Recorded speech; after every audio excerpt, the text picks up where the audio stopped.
Christmas Eve, sir. Hanukkah is the festival of lights. One day of presents, hell no, we get the 8 crazy nights. Come dancing with me, Papa Crimbo.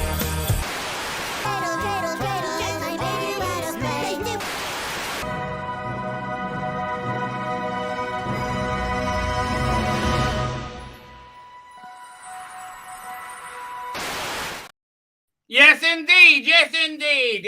I was going to say season.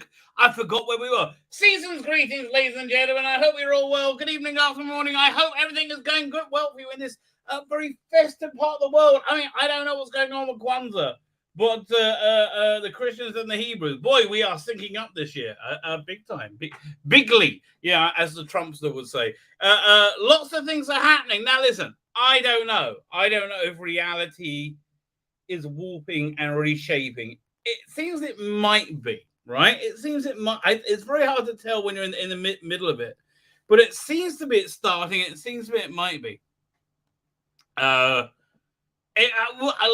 know shortly, right? we will certainly know shortly, but it seems to be there might be reason to be somewhat optimistic. My bubble's on the wrong side. I know. Listen, if you hang left and you hang right by mistake, it's very, very uncomfortable. Let me tell you. So much better. Proper bobblage. Good bobble. Yes, let's indeed get in. So it's a very festive time here in the Rabbi's house. It really is, right? It really is. It's suddenly got super, super festive. You see, we're coming up right now is Shabbos Christmas. Right, which it's a Lebetkin family tradition because my wife loves me. No other reason. And I really like it, right? I really, really like it. It's fun. Nobody else thinks it's fun.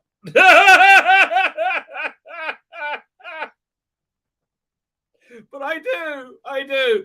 And we do the full Christmas dinner. You know, well, first we do, the grape juice and wine, maybe normally grape juice and bread. You say you wash your hands ritually, say a blessing, sit down. Then I do things slightly different in my house. I say a blessing over a wine, and you all have a bit, and then you don't say anything. You don't say anything until from the time you wash your hands until then. I say another blessing over these two freshly made lovely bits of bread that my wife makes us, like the things called challah. It's so freaking good. It's so good, right? And then we have that, obviously, the normal thing. That's the ritualistic stuff. And then we go to a semi-ritualistic thing. We have the chicken soup. You need your chicken. Friday night time for the chicken soup. Chicken soup is stuffing if you're Jewish, right? And hopefully they'll have. Normally, my wife makes these dumplings called matzo balls, Canadian, and they are pretty good, right? Pretty good. It's got fish balls in it, chicken. Now, one year she dyed the matzo balls and they were red and green. I was like, I'm going to see if we can get her to do that again. I don't know, but I thought it was very festive. I like that. And actually, I have another Christmas hat. Maybe I'll see if my wife wants it. She's always been unimpressed with the paper hats, but we're going to get to those in a second. Where is it? Over it. There we go. We can. I don't know. Maybe yes. We could be a duo. Anyway, I digress. Then we have the chicken, but then we're on to the main course, right? The turkey. My daughter went and got the turkey yesterday. Big old turkey. Chestnut stuffing, baby. My wife said, "Do I make you your puddings?" I'm like, I don't know. Are you a good person or not?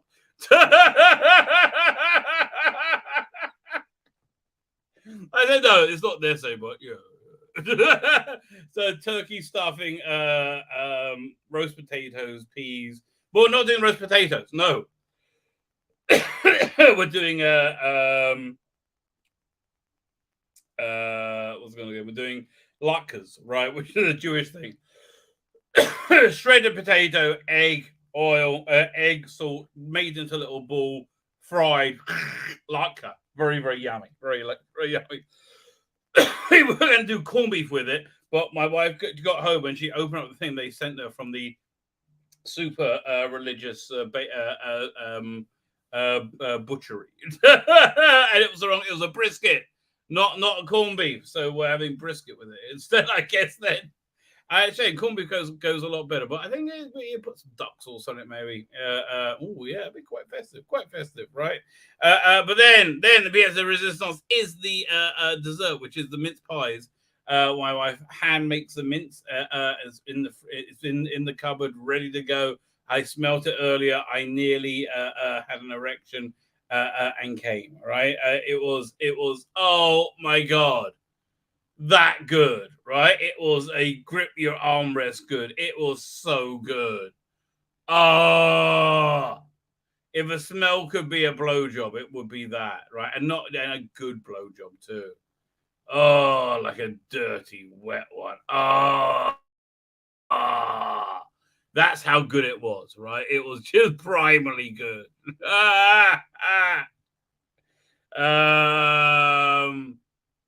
I digress. I'm thinking about good blowjob now. But I'm thinking about mince pies. It's weird. It oscillates. It can be the same thing. It's very funny. It's weird being me, but that is actually true. So, and Christmas pudding. bit of brandy butter. Oh yes. I can't flambe it though because it's Shabbos. It's very sad, but needs must. Now I actually have a Christmas pudding from last year. But I ate too much of it. It got too small. I should take it out, right? I should take it out, and we'll have it together on Christmas. I'll have a bit on Christmas Eve, and we'll go out on Christmas Day. I'm doing streams on both those times. Yes, indeed. Crazy things are going to be going down. Crazy things are going to be happening. I'll quickly walk you through some eye candy. Then I'm going to blow your mind, man. I'm going to blow your mind. It's we go share screen. Doink. There you go. Oh, so you know what? I always do overtly heterosexual. 1 second. I don't know. What's it? Okay, somebody's telling me something, and I don't really understand it. But okay. Okay, I've no idea what either, but I'm sure he'll explain it to me. Anyway, yes, I always do saying sexualize Millie quite a lot because she's quite sexual. Oh god, she is so sexy. I'm sorry. She's just sexy in that she's so confident and comfortable in her body, which is I imagine quite comfortable to be in. I can certainly imagine that. But she seems very, very hip, very cool. I like Millie. So I thought I'll do the same thing to Shooty as well. I have a very large gay audience. I got to serve my audience. It's not all about me, baby. Not all about me. Now, I imagine Russell T. Davis seeing this on Instagram and he'd go, oh, and then he would reply, his abs are way better. The shooter will comment, yes, they are. The middle will go, yes, they are. Russell, are you absolutely sure this should be my costume? Russell, are you absolutely sure this should be my costume for the Christmas special? Oh, yes.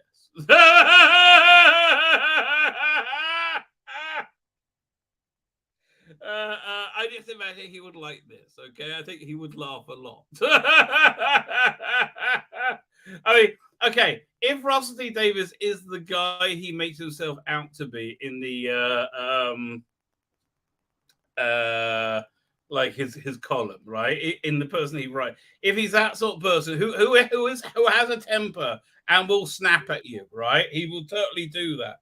I think I'm getting an explanation. Okay, fine. Okay, like 10K. Word about bus routes. Man, I heard my old bus route is no more. Oh, never mind. It's only been 30 years, 40 years. Man, it's been a long time. Many lifetimes ago. Anyway, yeah, so I imagine he would enjoy this, right? Rusty Davis. We're going to be ranking the Christmas rankings. Like I got a whole bunch of them. We're going to line them up, and we're going to give them plus points and minus points at how good they are and how bad they are, right? So if you have like a Jody at number 1, then you get minus 50, right? Something like that. You know, how much I agree, how sane your point. I don't have to agree with you how sane your point is, and we're going to add up who is the most bonkers of the rankings, right? And then we got this article, the 10 most embarrassing moments of Doctor Who. Which I'm like, you know what? I can get behind that. That sounds like it'll be a lot of fun. More Lord of the Rings stories. It just won't stop. Like, how do they keep fucking up? I mean, they must be being paid a lot to keep fucking up like they are, and they are fucking up. So you know what? You know what enrages the crazy Jodie fans, who are absolutely, they are on the wrong side of history right now. They are just barking bonkers mad. They hate sexualizing Jodie and Mandip. So I hope they don't see this. And I thought I was quite respectful to Jodie, quite frankly. You're welcome, right? You are welcome, darling. Ecky Thump. We've left the shore, had the worst ratings ever, but the media is still talking about us. That must be we must just be that stunning and brave. You're really not, darling. You're really not. But yeah, we have a news and a weird eclectic bunch of stories, right? It really is. It's a weird eclectic bunch, and they're all bona fide news stories, but there is a weird eclectic bunch. That's how I would describe it. So listen. I don't know if the Jodie saying no to Big Finish is true. That's rumor. 100% rumor. Okay. No spoilers from location filming. That is bloody true. Oh my god. Yeah, nothing. What's this?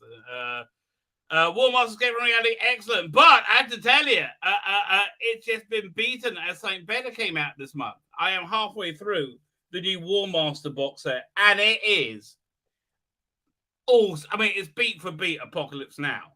Okay, but it's awesome, right? It's basically, imagine if it was Schmuck writer who was quite good, but in the extras at the end of part 1 said that it resets at the end, so you could do anything. I'm like, well, why did you tell me that? Honestly, if you were a Chinese restaurant, you'll be called some dumb cunt. Okay, no. Why did you tell me that? You spoiled it for. Anyway, I don't know. That aside, it's awesome. It is awesome beyond all. It's so good. Oh, so imagine again, it's the War Doctor, his final story, right? He's going to his death. He's on his mission to assassinate somebody clearly who's supposed to be the Doctor. It's called the Papa Surgeon, which I'm like, surgeon. It's got to be some kind of version of the Doctor, right? And it's just been really good so far. And Jonathan Carey, excellent. Oh man, so good. Jonathan is really genuinely so good. I absolutely love his work he's doing in this. I hope we get more. If this is a swan song, this is a swan song. It's sad because he's excellent. But I mean, look, they can only make what they can afford to make. This will be really sad to me if this is one of the ranges that doesn't make it, right? Apparently, War Master has at least 2 more box sets coming out, and I think it'll keep going from strength to strength. But yeah, no, strong month for Big Finish, right? They're doing well. They're doing very well. This was funny. I meant to do a ranking of the rankings, and I spent all the time on Screen Rants one. It was like this was like an hour long. This video, and it really this caption is what's going on, right? This is exactly what they want this is why they kept schlepping it out. They're like, tell us that Jodie's the best. She's not. She's shit. For Christmas, I want you to make everybody finally admit that Jodie was the bestest ever. Darling, darling, I'm Santa. I can't go about lobotomizing the world. Scream rants, bonkers. Ranking of Doctor Who Christmas specials, Christmas and New Year specials. Yes. Yeah, I think that says it all. Did a nice featurette on, oh, Nicola, you look lovely there, even though you're photoshopped. Whoever boobs they are, they're just right for your wonderful face, Nicola. Everything fits together beautifully. And we did a thing on Panto for a couple of live streams ago, which I made into its own video. Last live stream we did a review of the what's it called again? Action figures from 2022. So this is coming out tomorrow, I believe. Yeah, this will be tomorrow. Or is this tomorrow? This is tomorrow. I can't remember. It's coming out shortly, right? I have to work out when it's coming out because I got to work out how many candles to put on it for Hanukkah. And this was the Guardian Cavellin. Oh, I love Cavell. I love a bit of Cavell for Shugat was. It is really clueless article. It said, oh, it really honors Doctor Who's past. I'm like, no, it doesn't. All right, no, it does. No, yeah, I mean, it does, but you don't know what you like. There's everything was so vague, is what the person was saying. Gunning for gun. Yeah, I think we should just wait and see, right, to see what's the plan to do before you say no. Just wait and bloody see. All right, I know you wanted Henry Cavill to be Superman. Me too. I thought it was excellent. If that doesn't fit into his story choices, that doesn't fit into the story choices, right? If it's shit, then yes. If it's less good than having Henry Cavill do Superman, then yes. But can we just wait and see what the idea is, right? Which I just think is fair. And somebody who's got a proven track record. Let's wait and see. You know, it doesn't sound like it's going super woke to me. Right? Confirmation that we're getting the black Superman instead. You know, I think is a bit premature, frankly. I don't know. It's like we'll just wait and see. I'm not saying we're not. I'm just saying let's wait and see. We've got Tom Cruise demonstrating once again why he should be the king of Hollywood. Yeah, you should. Right? Tom Cruise just has the right attitude. Right, Tom Cruise genuinely just has the right attitude. We should all have Tom Cruise's attitude. Fine, let me get to the chat before I do the psyops, which is this is a preview, right? Going on in real time is a psyop being done by the intelligence service on the American people, right? Watching it happen in real time. And I got a setup that went wrong, and you can see it going wrong. It's like, you remember, you ever see that movie Quiz Show?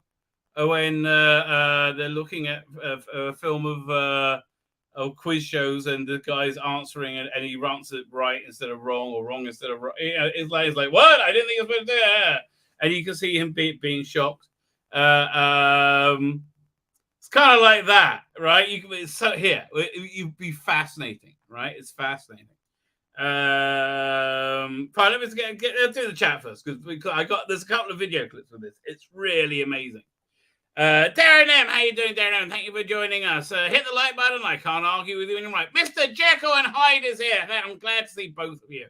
Hope you're getting on well. Kel Lynch is here. Happy Thursday morning. Kel Lynch, yes. The War Doctor box set 4, it's the best one. The War Doctor, absolutely the best one. It's so good. They're all good, but this is absolutely the best one. Matt the Silence, people of the universe, please think carefully. The message follows from me is vital to the future of you all. Well, it is. Oh, yeah, that's one message I forgot to give you. It's an apology, right? Oh, that's the thing I forgot to do.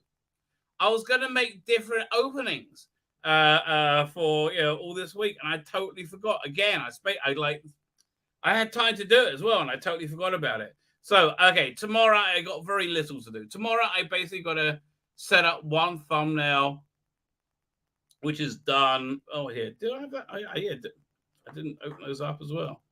We should really put those in. That's kind of important. Where is it? Oh, where'd it go? Where'd it go?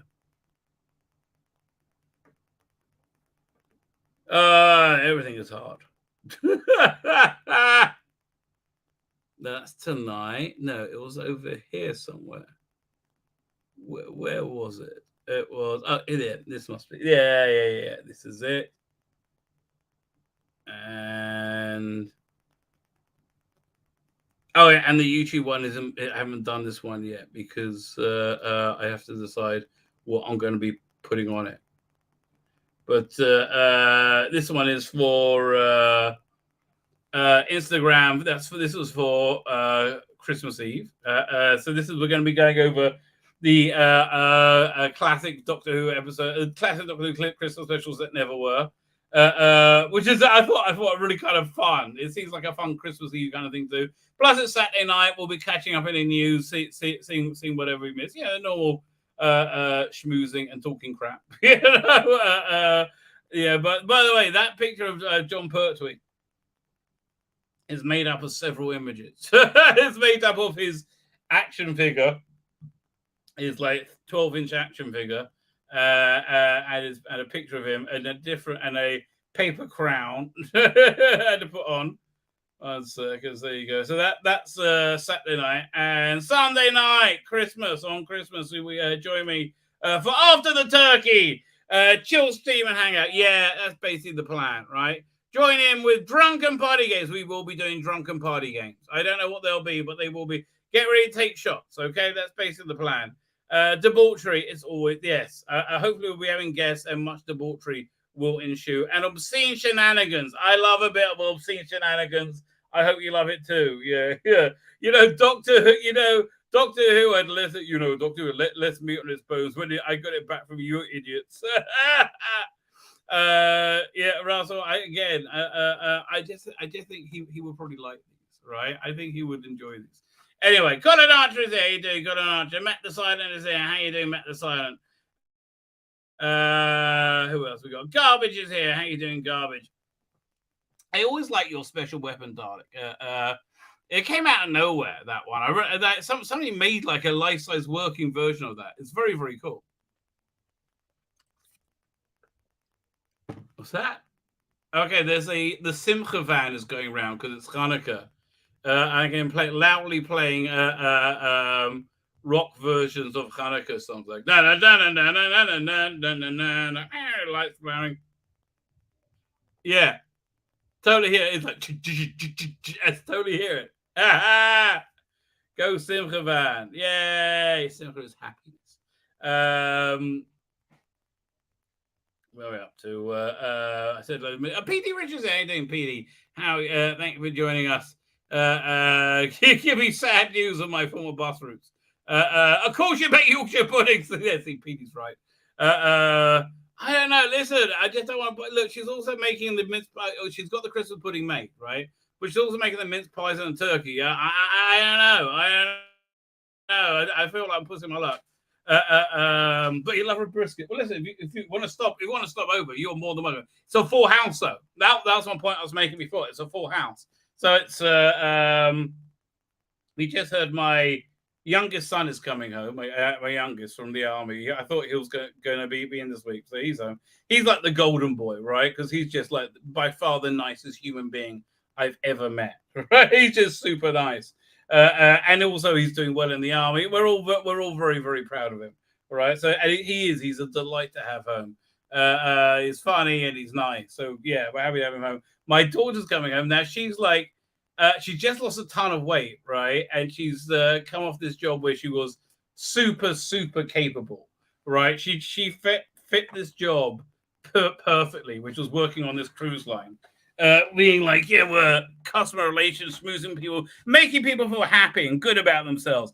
like a bunch of my friends went on that cruise that she was working on, and they said she was the greatest thing ever, right? They have to, but she's been like, it's taken a little bit time to reorientate to go coming back from that, right? She's been very like when she first got back for like a month, she's like, I don't want to talk to anyone, just leave me alone, right? So I'm like, oh, okay. But she's kind of mellowing it. You know what chilled her out, and this is really weird. The other night, as I was going to bed, she was coming in either drunk or stoned or both, right, from a wedding, and giggling. And I was like, and we just started giggling. It was like, oh, okay then. So see that now my oldest daughter lives home, and my oldest son will be home, who's like this intense, very capable asshole, right? So we got so we got all of us. We got my ex roommate from rabbinical ceremony. Barry is coming. Boruch. He might even be here now. He might even have arrived. Who knows what dares to dream? And then we got a whole other family of 6 people coming. Right, so big Christmas, and I have all these like Shabbat friendly Christmas crackers. But I don't know if I've got enough hats, and I don't normally give to my kids because they're like, no, we don't want to do the hats. Don't make us do the hats. I'm like, do the hats. No, we don't want to do the hats. You don't like the hats then? No. Well, okay then. What about the Christmas jokes? Oh, okay. Does it come with good food? Yes. Fine. We'll do a joke. This is one of the cracker things I have ready to go. Okay. What do you call an old snowman? Walter. What goes oh? Santa walking backwards. See, you can tell they're good jokes because you can only really laugh at them either ironically or because you're so insanely high, which either works on Christmas, right? You want either on Christmas dinner. I think Christmas dinner, especially if you don't see the family often, insanely high, it's probably the best way to go. Now, kids, don't do drugs. Obviously, don't do drugs. Listen to the rabbi now. Don't do drugs. But if you do, at Christmas dinner, it might be awesome. Okay, that's all I'm saying. This is why I don't have a big platform, because I would misuse it that way, right? I would so misuse it that way. But Christmas dinner very high would be awesome. I'm just saying. Okay, that's me for you.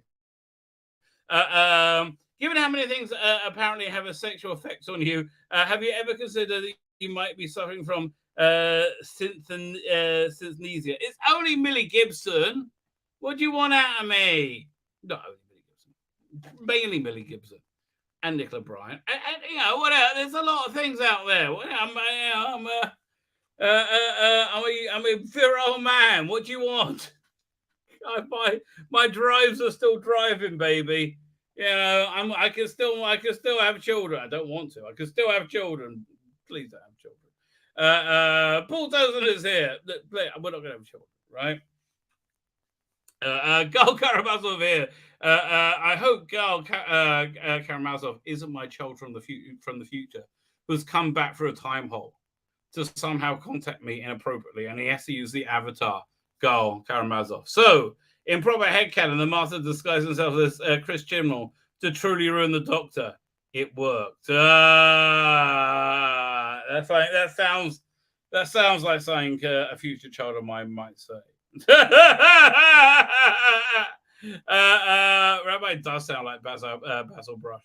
Rabbi is a pervert, right? Don't see my search history.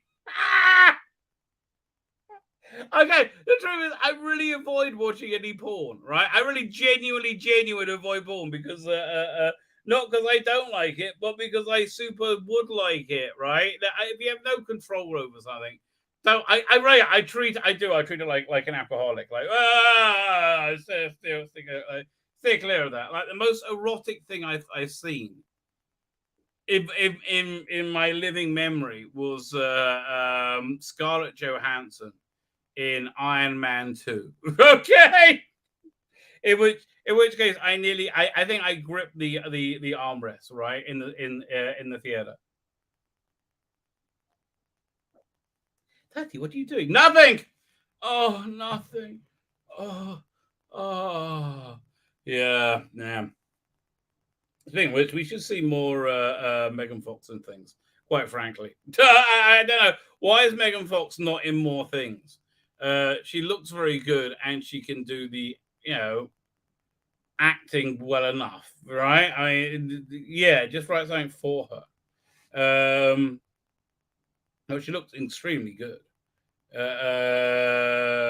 I'm beginning to think triple brainwash RT. No, don't be silly. Your old butter is not great at the moment. I had to seek an alternate right to uni. Oh, I'm terribly sorry. It's been many years since I've been on the 142. Oh, was that the one at the top of my street? Was that my closest one? I think so.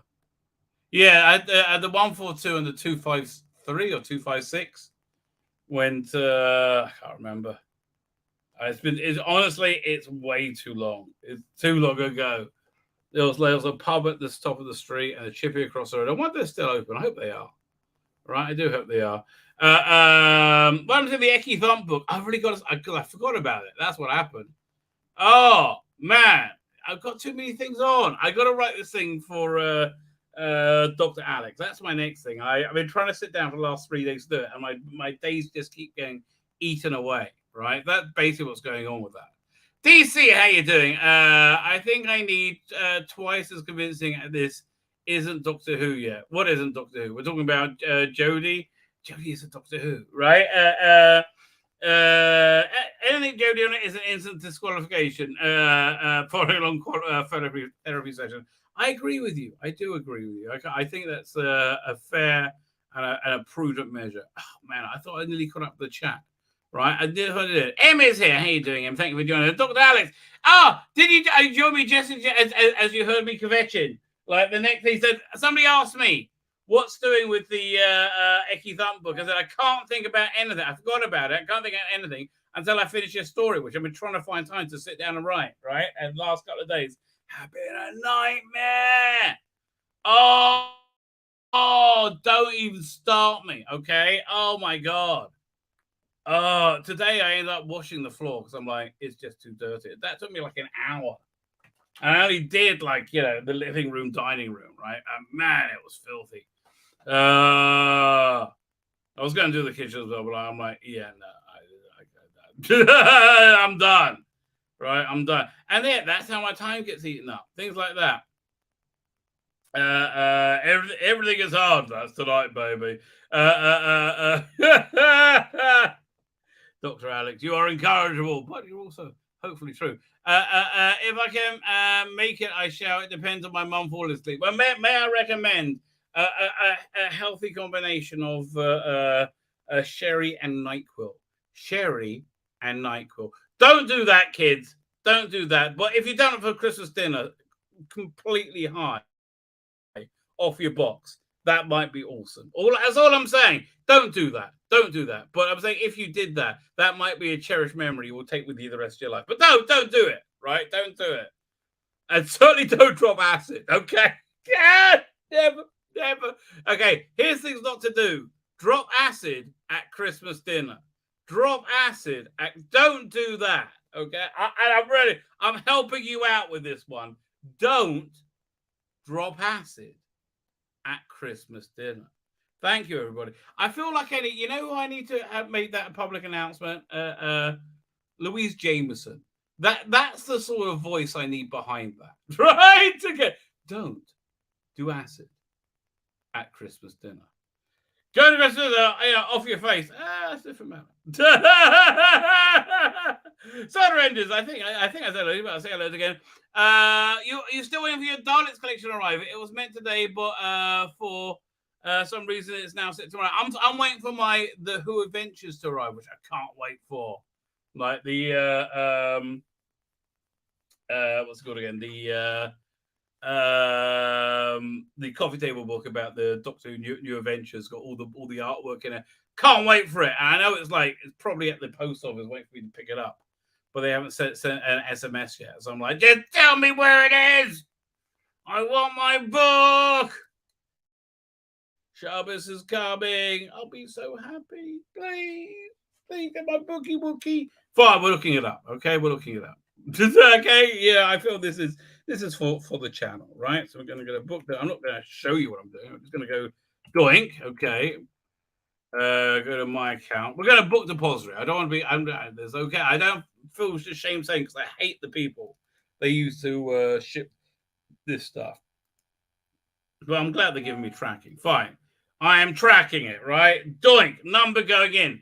Dun, dun, dun, dun, dun. Okay. Shipment is ready for customer pickup. That's of today.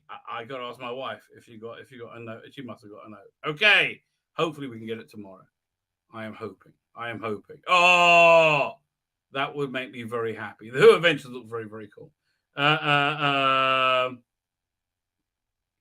I'd say PD Rich saying you can't block a mod. No, we blocked PD Rich. Okay, nobody stopped the voice of sanity. Okay, if there's one thing you want to do, it's like, yeah, no, don't shoot the one man who knows how to fly, which we're going to come back to. Rabbi always has a cat crush on Gabanian. He's like the Zionist version of the Master Roshi. I don't know this. It's just the way he is. If you're offended, there's always standard. Look, mate. I honestly, that I would like to hump. I think I would like to have long-lasting sex with Millie Gibson. Yes, would I like to do that? Yes, I absolutely would. Yes, I mean, yeah, in the right second. However, there are many things I would like to do that I am not going to because I have other values that conflict with that. Would I like some nice surf and turf? Oh boy, would I love that! You have no idea, mate. A good filet mignon. Oh my god, and shrimp. Would I like that? Yes, I would. Would I like a prawn cocktail? Oh my god, you have no idea how much I. If I had a choice of sex with Millie Gibson or Megan Fox or a prawn cocktail, I'm going for the prawn cocktail. Right, I don't know. I think Megan Fox might be in there. Okay, Megan, you got lucky, darling. You got lucky. But the prawn cocktail. So, but I have other values that prohibit me doing that. So just because there's some values, yes, I would like to have an extended love-making session with using many oils and toys and implements that's so disgusting, so perverse, so obscene that I can't even describe them, right? All I'm saying is we need just a lot of industrial lubricant. Okay, that's it. That's what I'm saying. Maybe, a little bit of butter to taste. Yeah, it's up to you, baby. It's up to you. But that doesn't mean it's gonna happen. So yeah, you have to be able to differentiate between fantasy and reality. That's the other thing. Yeah, that's the other thing. I think Russell Brand really explained it very well. He said he found it very confusing what was making a Centrinians movie because they had real schoolgirls as extras, and he was like, okay, these incredibly hot women dressed as schoolgirls aren't really schoolgirls, and I'm allowed to chat them up and to the goal of shagging them, right? Given that one of them was Tallulah Riley from Westworld and also Centrias for Centrinians.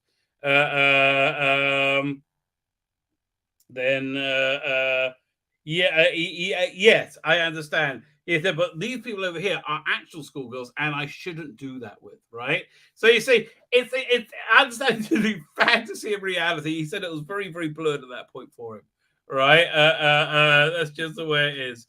I was talking about faffing around stuff with gender.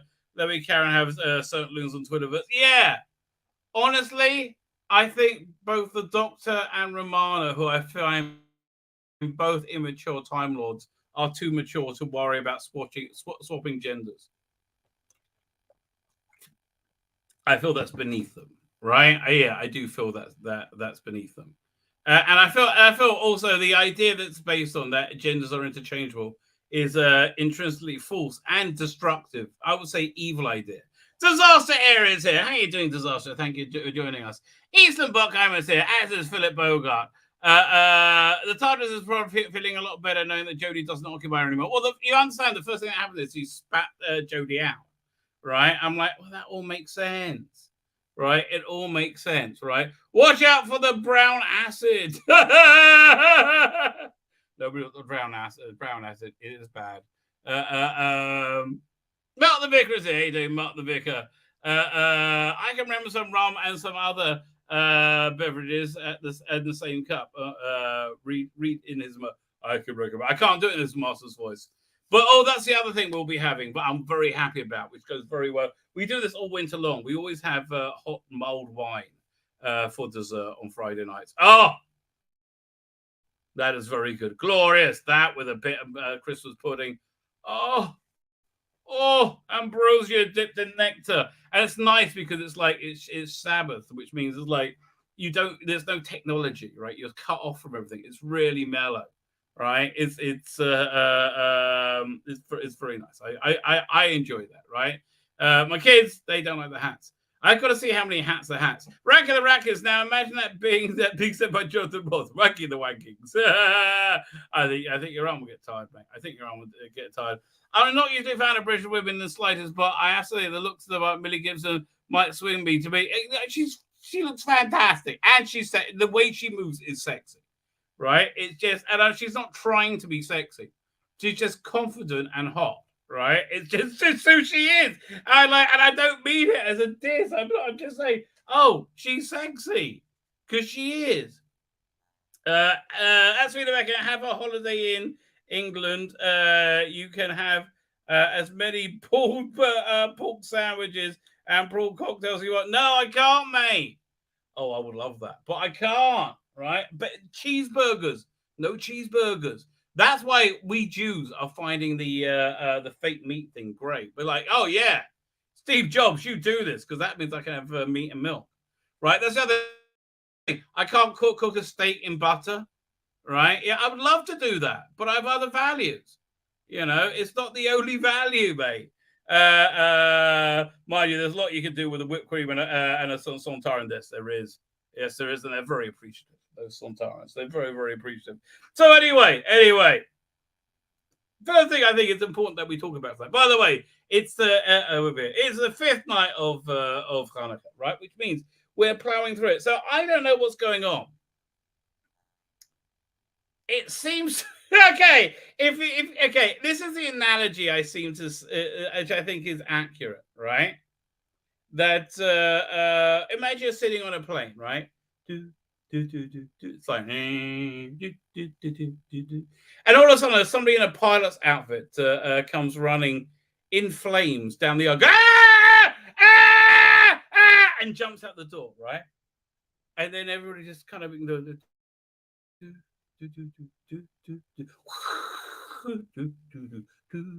And their voice comes out and says, "Please remain seated, ladies and gentlemen. There's no need to worry." And it was, good. There's no need to worry. Because that's where it seems to be going on. Okay. Things seem to be happening here on Hanukkah, right? Things seem to be turning. Nothing might have happened. Nothing might happen, right? But nothing might. Yeah, we could be more of the same. It doesn't make any difference, right? It's a big if. But I don't know. I think we as peoples of faith could really use a miracle now, right? Jews more than Christians. I think Jews are much more despondent than Christians right now, which is interesting. But I think that's my personal experience. Jews are like, yeah, forget it. It is what it is, right? They're much more despondent. Christians are, I think, Christians are more turned on to what's really happening, right? Because they're less embarrassed about God. Jews are somewhat embarrassed about God, like, oh, yeah, I believe it. Right? But Christians are like, yes! Which is, I think it's a very good thing, right? Anyway, this is what we found out so far this week, that during the 2020 campaign of Donald Trump, while he was president, the FBI spied on his campaign And that's how they knew the Hunter Biden laptop was coming. They then fabricated a narrative and evidence to their end that it was Russian disinformation. It was nonsense and Russian disinformation. And they they told their contacts in media and social media, which is complete control of, right? They take social media as if it's a branch of government, as if it's a tool of government. You have no free speech, right? That's the point which is most disturbing, which we're going to be talking about in a second.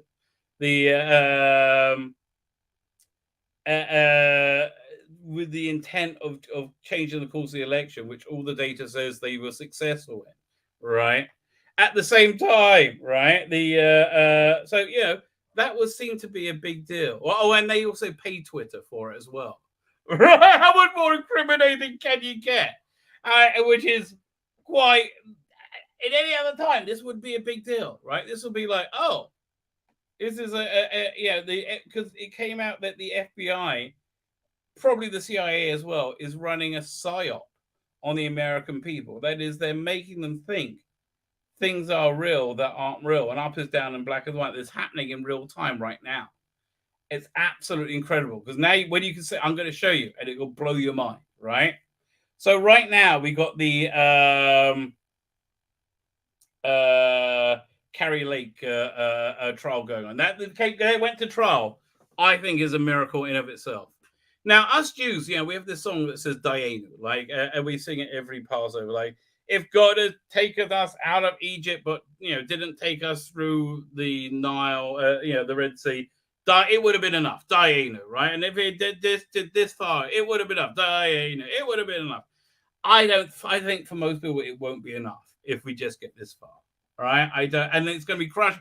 I mean, if we do just get this far, which is the most likely, I'll say 78% chance is not going to make a dent, but there's a window. There is a window. It's a small one, but that's all there is. The window's the same one that they had to bullseye to take out the Death Star. It's that's the sort of that's the odds we're on. We are in a trench run, right now. And I think that's the incredible thing, that we got this far, that we're in a trench run, because they're starting to show the evidence in court, and uncontestedly, what happened was that 132 voting centers, which I think were uniquely Republican. I'm not sure about that fact, right? But I think they were. The printers were set up purposely, one can only assume maliciously, to override the settings and print to shrink to fit rather than print to size, right? Which meant they printed out ballots at 19 inches as opposed to 20 inches. So your eye wouldn't be able to spot it, right? But when you put that in a tabulator, it can't read a thing. Can't read a thing, right? Clearly, something fishy was going on, right? And that certainly disenfranchised, I think, 42.5% the electorate, which is way above the margin of victory, which is everything that was presented for Carrie Lake. However, the media, the narrative of the media is the opposite. Right, they said the headline was, I don't know the headline off the top of my head, but the headline is, Tim Pool, just watching Tim Pool, right? The headline is that the Carrie Lake's expert admits that that if a ballot was duplicated, it would have been counted, right? That was the headline, which seems like a pretty damning headline. The only trouble is, it's not true at all, right? It's not true at all. What they were talking about that. He was saying he'd examined 15 of the ballots that he was allowed to, the duplicates, and they were all 19 inches as opposed to 20 inches. He said, well, that's impossible. I said, that's what they were, right? They were all 19 inches as opposed to 20 inches. And he said, would a duplicate of that be entered? He said, and he said, that's not what we're talking about, right? And so they construed something along those lines. And so they construed from that that he always said, what? So they construe from that he admitted that ballot would have been entered anyway. So here we're going to watch that happening in real time, right? And this is, I find it chilling, right? Because it's like you see how truth is being destroyed, right? It really is destroyed. Here, 1 second. So check this out. So this is at the trial from yesterday. You're not an attorney, correct? Okay. So Right. Okay, fine. So the woman on the stand is Carrie Lake's expert attorney, right? Expert witness. This is the Maricopa County attorney, right? He's setting a trap for her right now that they can print the headline. They can print a disingenuous headline saying that there were no illegal ballots. The headline will be, Carrie Lake's expert admits there were no illegal ballots, right? That's the headline they're going for. Carrie Lake's expert admits there are no illegal ballots. I'm going to ask you a legal question, but you only have to answer if you have an understanding about it. If you don't have an understanding, it's perfectly fine to say, I don't know.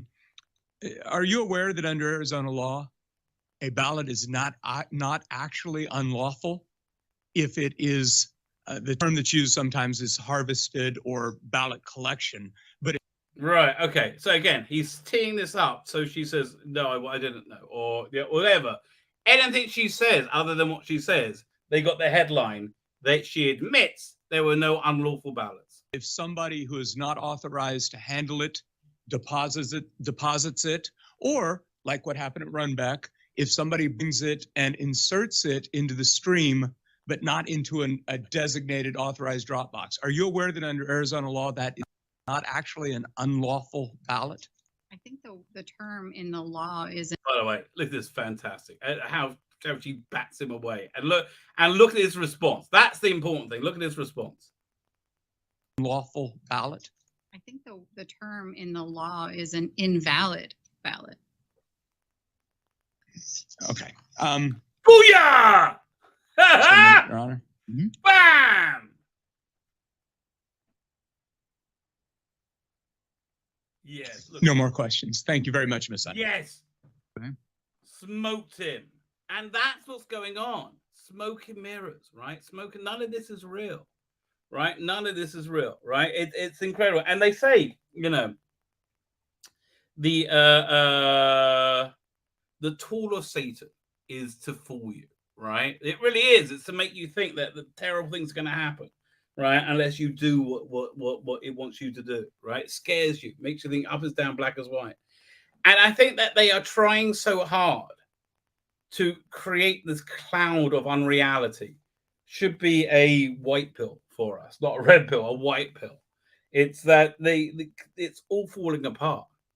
It's all falling apart. Like the FBI responded to the proof that they had been using Twitter as a branch of government to silence the speech of the political speech that they found inconvenient, right? It's incredible, right? All right, there's a Democrat friend I have, right? And I remember a couple of years ago, I said to them that when fact checkers don't check if something's true or not, they check if it's convenient or not. And she's like, I know you believe that. And it's incredible. I've never, ever evaded any of their questions, ever, right? And I'm happy to have any conversation they want. They have never answered the question. They've always evaded. Always. And I feel that's why I try and not get into it with them, because it's like I feel like I'm punching down, right? It really is. It's just like, I'm going with kid gloves. But the CIA and FBI are both corrupt. CIA created the internet. Yeah, listen, here's the thing. You can't trust anything, right? Twitter's okay as a social media, but like, I have friends who believe the narrative about Trump. Like, they believe January 6th was an insurrection. They believe it. It doesn't matter what their lying eyes or ears said. They believe it because trust is. I keep trying to tell you, Fox News isn't your friend. Right? Fox News is there to give you an illusion of control, so you'll give them your money. Right? They're not your. They'll let you go rebel this far. They'll let you have a Mitt Romney. They begrudgingly let you have Trump. And they were like, what? The Trump thing, they threw them off. Right? It did, and this whole popular, it just threw them off. They didn't know what to do. But they worked out they didn't want him round, right? Hillary Clinton's loss in the 2016 election was rigged by Trump. I don't know, dude. I know that's what they told you. But here's the truth of the matter, mate. And I'm not being a dick to you, right? Matt Decider. I'm not being a dick to you. It's now proven fact, right? We found it from the Sussman trial. In the Sussman trial, it was the testimony that he said his crime was lying to the FBI, saying that about the Still dossier and basically the whole alleged Trump collusion narrative, right? That was his crime, right? And he because he made up evidence to that effect, but this defense was, which is why he was acquitted. He was acquitted because you won't be convicted on a sign that's not good for Democrats in Washington because it's very, very corrupt, right? But he was acquitted because it says, oh yeah, we knew it wasn't true. The FBI knew it was fake. The FBI knew it was fake, right? And they wanted to get him anyway. He survived coup after coup after coup. It's what we know now. It's incredible. It's absolutely incredible, right? Exactly. What do you think the Bidens are? They're a billionaire crime family. Don't trust any politician. Okay, Trump's only okay because he's an outsider who Mr. Magooed his way in, right? I believe he is the cat's paw of God, right? I think he's there. I genuinely do, right? I genuinely do because I believe Trump is the Messiah who would be the anointed king of the nation of Edom, which is basically America, right? Which is basically a good part of America. Right, and Edom and Yaakov, which is where the Jews come from, were brothers, right? Yaakov, and they were always supposed to work together, right? It was Han Solo and Luke Skywalker, but then that changed. But now it looks like we're back, right? Naked Trump equals sexy. No, it doesn't, right? And also here, Newt Gingrich said this, and he's 100% right. Trump has the incredible ability to confound his critics and embarrass his supporters, which is so true. Okay, that's so incredibly true. But what's going on nowadays? That's cray, mate. It is cray. The stuff we found out, it's insane. It's absolutely insane. So listen, I don't know we're in the holiday of Hanukkah, right? And how is the holiday? The Trump is the Messiah, not the Messiah of the nation of Edom, right? Which is, look, okay, the way they described him in the Bible, and the Bible uses its words very, very sparingly. Well, they called him the Orange Man. He was tall and with big orange hair, right? I'm like, oh. And he has a lot of traits, right? Basically. Well, anyway. But we're in the holiday of Hanukkah, which I and the essence of that is reality shattering. That is the powerful. We say it in the prayers every day, 3 times a day, talking about how the weak had a victory over the powerful. Right, the all powerful was shattered, and the weak was victorious, which is the situation we're in now. Which is why I would love to see, because I would love to see it happen. You know what the holiday of Hanukkah is? It's that bit in Empire Strikes Back, right? Where Luke Skywalker's X-Wing falls into the water and he says, you're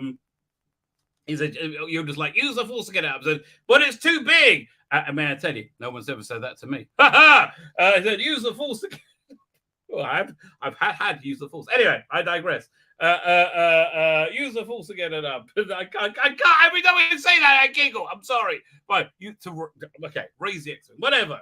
Right? And he tries, and he fails. Right? So then he was like, judge me by your size to you, and he's like, it's impossible. So he was like, and it's like the X-Wing rises up and it's lifted across the stage and lands in Shepperton Studios. Whoa! And they're like, oh, I don't believe it. He said, that is why you fail, right? So there's a Jewish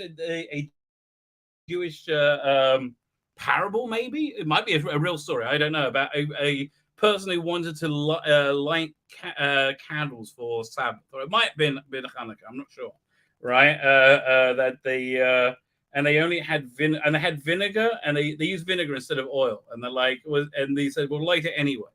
Said, well, why? Said, because the person who makes it light or oil light can make vinegar light, right? If you have such a clear understanding that this is a construct, right? It's like Neo from the Matrix, because he understood the source code of reality.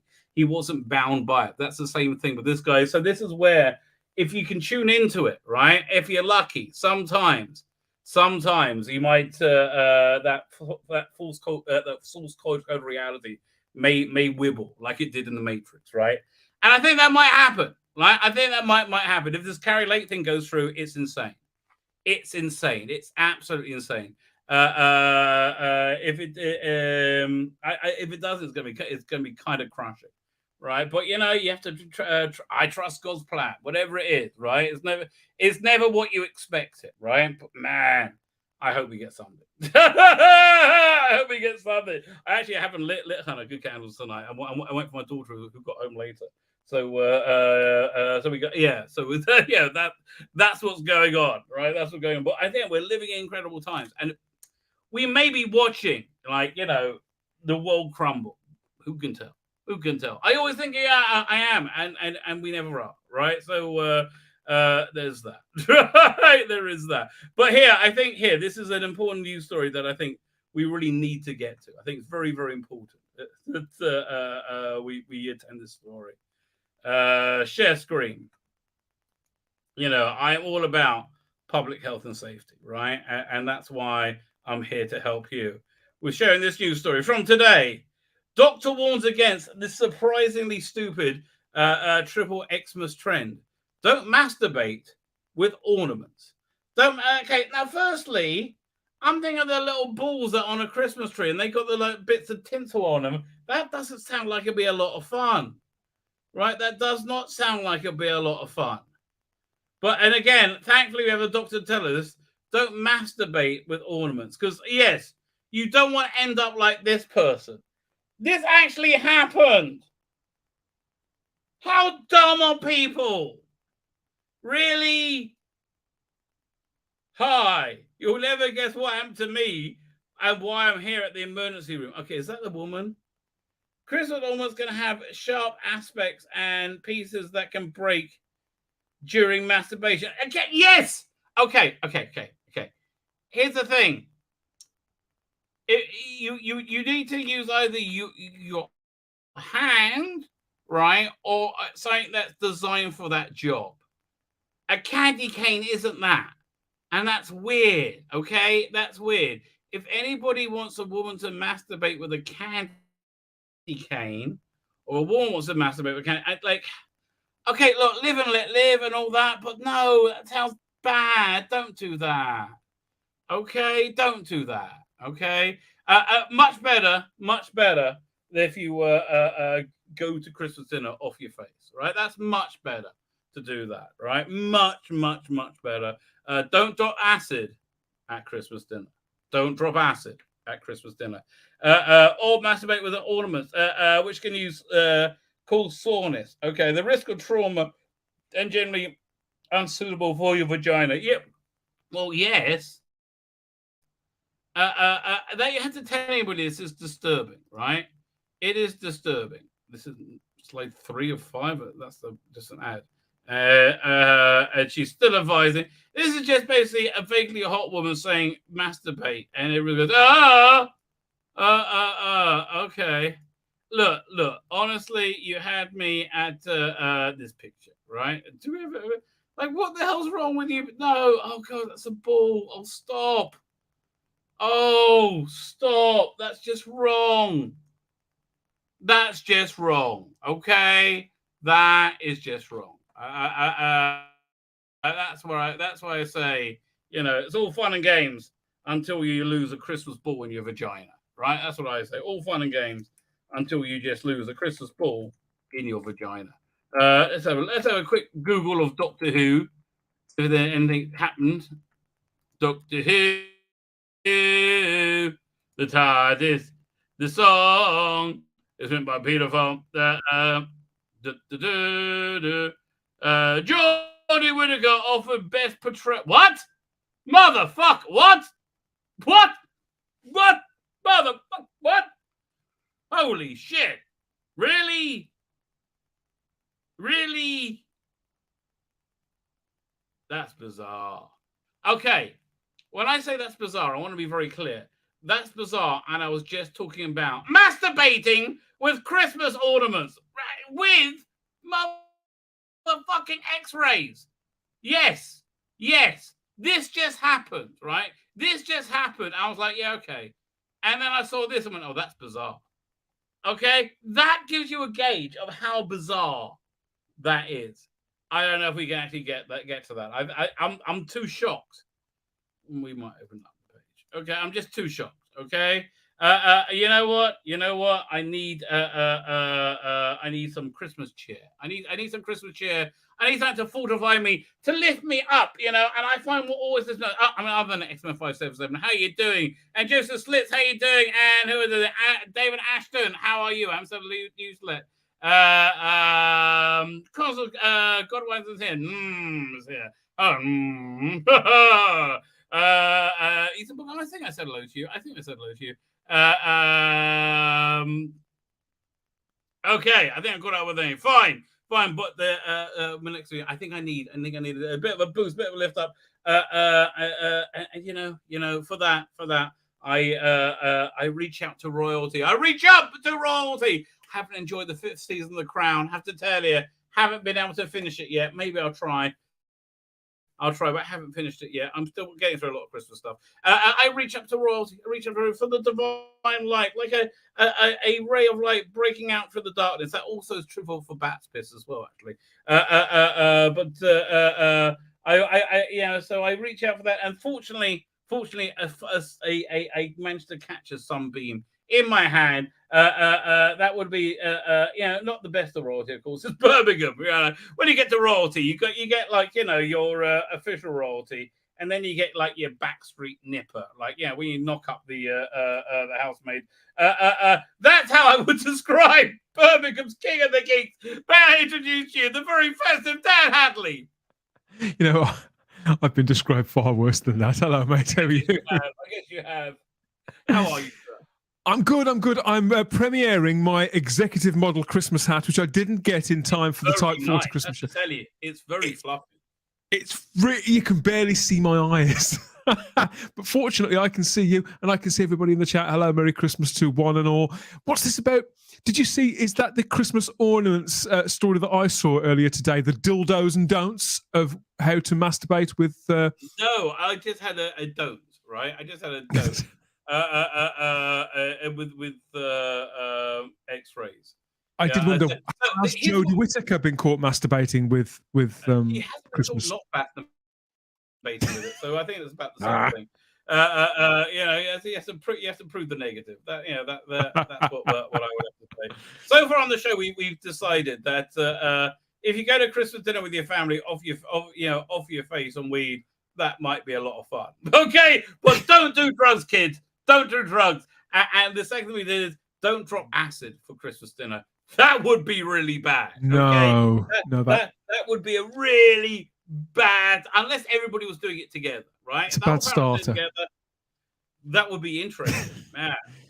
Yeah, it's bound to turn your sprouts rogue. I think it's going to affect your taste buds if you do that kind of stuff. So please be careful, everybody. Don't experiment with the substances. Actually, you know what? I've often thought about having magic mushrooms on Christmas dinner. I think that'd be pretty cool. I think that'd be very cool. Listen, I can't confirm or deny my imbibers of magic mushrooms, but they're awesome. Yeah. But I love drugs. Okay, look, I have to be honest. I genuinely love drugs. Okay, that's why I listen. I stay away from porn completely because I love porn. Right, I avoid porn. I'm kind of the same with drugs. So I just don't come into contact with that often. Right, but like, if honestly, people say, "Would you like to try this?" and then, like, given no other, thing I have to do in life, I'd be like, "Yes, I would like to try that." I'd be like, oh, I wonder what heroin is like. That's my curious mind point. Well, the most based thing I've seen this week, apart from Jeremy Clarkson's amazing tirade about Meghan Markle, which was beautiful. Oh, I only heard the aftermath of it, which was people were like, it was awesome. I mean, I can't believe that many people have not seen Game of Thrones, and I refuse to believe that many professional comedians. They're all a bunch of lying. Jason incredible. Manford, shame on you. Mind you, he's never been funny. I've always demanded, I've always felt we should inspect his papers every time that man claims to be a comedian. But all these people who've lost their senses of humor all of a sudden when it comes to Jeremy Clarkson, and the idea that Jeremy Clarkson shouldn't hate Meghan Markle or Nicola Sturgeon is, of course, completely absurd. It's fine to hate. Both of them? Well, exactly. To hate is absolutely fine. It's fine to hate the Orange Man. That's perfectly fine. Well, which was Nicola Sturgeon? The SNP leader, the Premier of Scotland. I vaguely know her. Why do people hate her? Well, isn't it self-evident? The woman is determined to drag her people, who she rules with an iron tartan glove. She's determined to drag them back to the referendum to get them to vote for independence, whether they want it or not. She's going to try everything she possibly can. She'll be getting the dead to vote, all sorts of things. But I thought that was pretty based. And then I saw that Samuel L. Jackson has been liking hardcore pornography on Twitter this week, which is absolutely brilliant. I know. Talk about Christmas coming early. Absolutely. I mean, wouldn't it? That would be weird if he likes a porn parody of Pulp Fiction.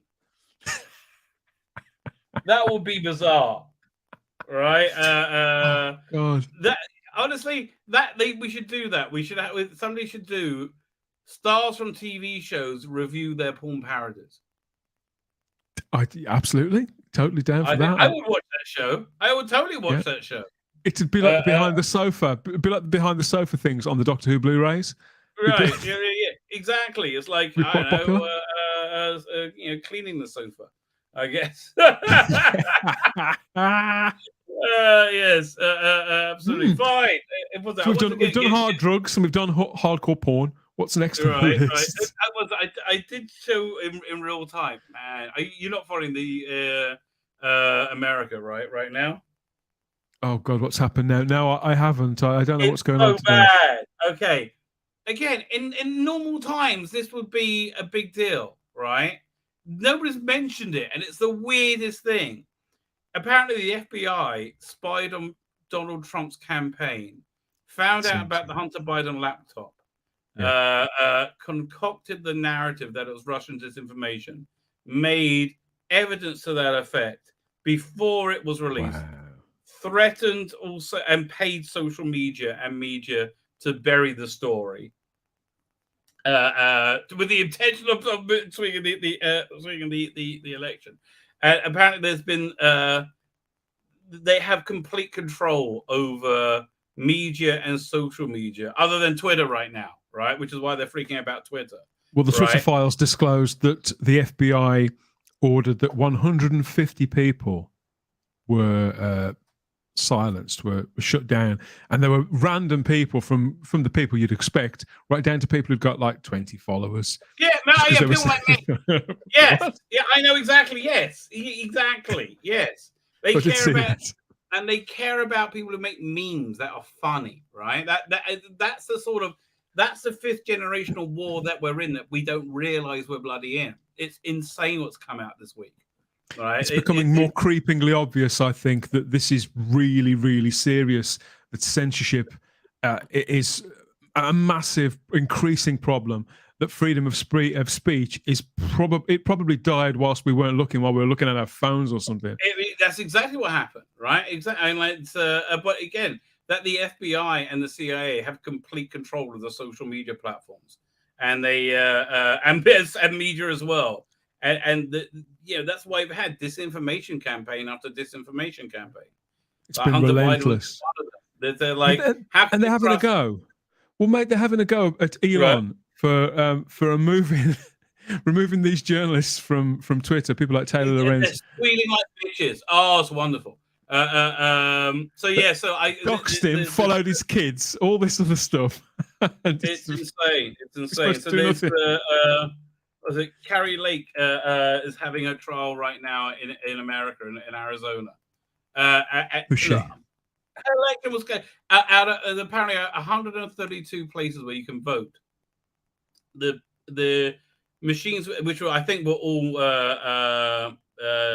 places Republican centers, were all sabotaged. The machines printed out 19-inch ballots as opposed to 20-inch ballots. So when they fed it into the tabulator, it couldn't be read, right? And now they've lost a chain of custody on about 50,000 ballots. So it's like this is a big deal. And so I don't know. Look, the blanket judge, corruption every step. Mate, they left nothing to chance. It's blanket everywhere. But it's crazy, right? They need to do that as well, right? Colin Archer says, yeah. The other thing, Yoel Roth was in charge of health safety. Anything but. They're all pedophiles. Like what? Like for God's sake, everybody can. Well, this guy's a real piece of work. This man wrote a book about how young, I think it was actual children, never mind young people, should be allowed to use Grindr, the famous gay sexual hookup app. And this guy was the head of safeguarding at Twitter. And at the same time, you got this Valencia thing, right? Which is this view into this very, very elite Satan worshipping cult. Basically, I mean, it's so great. Like the whole thing about raping and murdering children. They're really into that idea, right? Yep. Because they're worshipping this demon called Baal. It does right? seem... This is all stuff really that when I heard 3 or 4 years ago, I thought it was barking mad, but it does seem to be. It does seem to be true. I mean, now they're putting on their flyers. That Yoel Roth fella, head of safeguarding at Twitter, and it claims that there's no child exploitation on Twitter, and yet everybody's got this weight of evidence, and then he's gone, and within like 2 or 3 days, it all just evaporates, and everything. The thing is sort of locked down. I mean, I noticed that Colin was mentioning the Lotus Eaters there in the chat. I've been telling people to follow the Lotus Eaters, to support the Lotus Eaters now for 2 years since they launched. I was on board with that before. The finger on the button. It's just crazy. Again, things that have gone down. So anyway, so this woman was set up in a trial.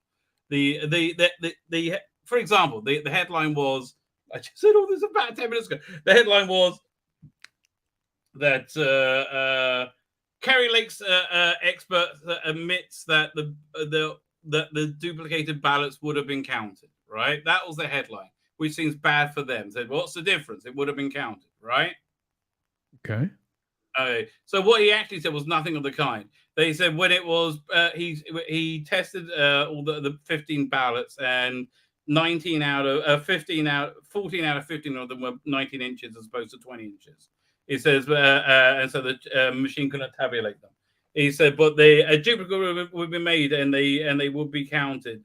Said, but we're not discussing that. So they said to that, they twisted that to say, oh, he admitted it, right? So they had this other woman set up, and she was saying, are you aware that any ballot isn't unlawful in Arizona? And to the Kerry Lake's witness. And they wanted her to go, no, I wasn't aware, or yes, I am. Any answer, she'll be screwed, because then she said the headline would be Kerry Lake's witness says no ballots were illegal, right? Because that's the headline they're after. So she answers, I believe the phrase is invalid, right? And you see the lawyer, he stops in his tracks. He's like, no more questions, right? And just like this, but you see, that's how they create reality. They flood it with reality. People think, oh, you have no hope. You have no hope of winning. You have no hope because they, flood, and I think because they are trying so hard, everything's falling apart. That's what everything's falling apart quicker than we think. So I think the taking of Twitter was the equivalent of, it was like Helm's Deep. That thing. It really is. Oh my God, it really is. It really is. That's how it'll be viewed in years to come. It's a major stronghold of lefty woke Not anymore, it's not. It was. Not anymore. It's amazing they say it's gone Republican. No, it's gone neutral. Right? That's essentially what's going. It's gone neutral. Well, these people they always deal in absolutes, so it's got to be either one extreme or the other. You know, Right. There's nothing that frustrates them or infuriates them more than a centrist. Oh God, yes. Well, people who think for themselves. Yeah, I want to say libertarian because I think that's I've slightly changed my mind about that classification now, but certainly the idea that people can think for themselves, that whereby people can sort of see the grey areas and won't completely sort of submit to a particular doctrine and recite the mantras is exactly word to word as they say. What do you make of this latest thing then from Big Finish? Okay, it's just too rich for my blood, right? I did this. Me too. With shipping, it comes out as $175. It sounds awesome. I hope they do books on tape with them. If they do these as books on tape, I'll buy them without blinking. I mean, absolutely, doodly. That'd be an easier sell. They probably won't. It sounds. I so want to get this. Let me read this out. Sounds incredible. Big Finish announces Blake 7 novelization box set. Maybe they're going to sell them individually, right? Because right now it comes out at. I bet they fucking won't. I bet they won't either, right? Right now it comes out at what was it, $175? It's 7 volumes, about $40 each. Which is like, yeah, no. I can't do $40 each. I mean, that's just crazy. I could do like, 15. That absolute maximum. Like, I will do the $99, but then you add in the shipping. I can't do it. The complete first season of Terry Nation's sci-fi classic adventures will be published as a collection of brand new hardback novelizations. And the way they're doing them is so clever, right?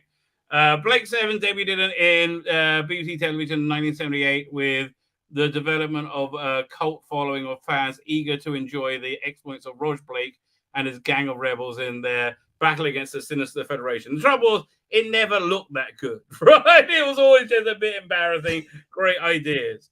So now, for the first time, the original episodes have been adapted to the full-length books featuring lavish photos. Oh, you're kidding me! And artwork, and released as a single box set limited to just 1,500 copies. So want this, man. Oh! Blake 7 Origins is due for publication on the 27th of March, 2023, marking 45 years since the original broadcast of the first episode.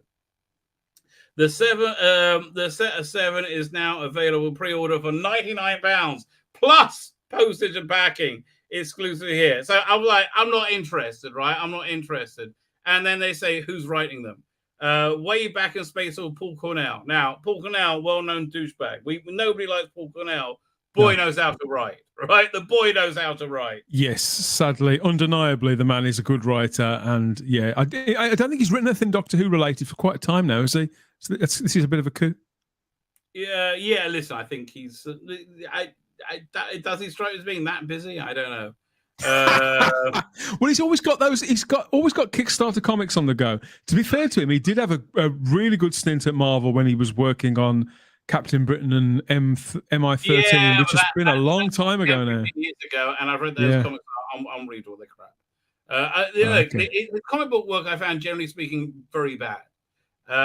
His novel's excellent, right? Absolutely excellent. But the comic book I've never found engaging at all.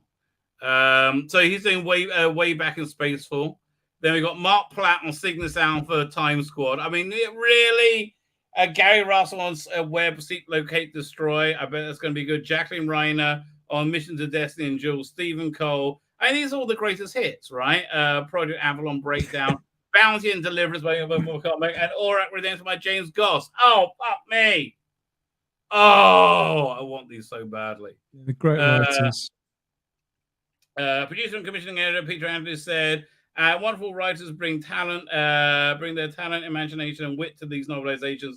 I bet they do. With each of them already impressive track records as novelists, not to mention the wide range of other writing in prose and other media. Why don't they get Kate Allman to write one?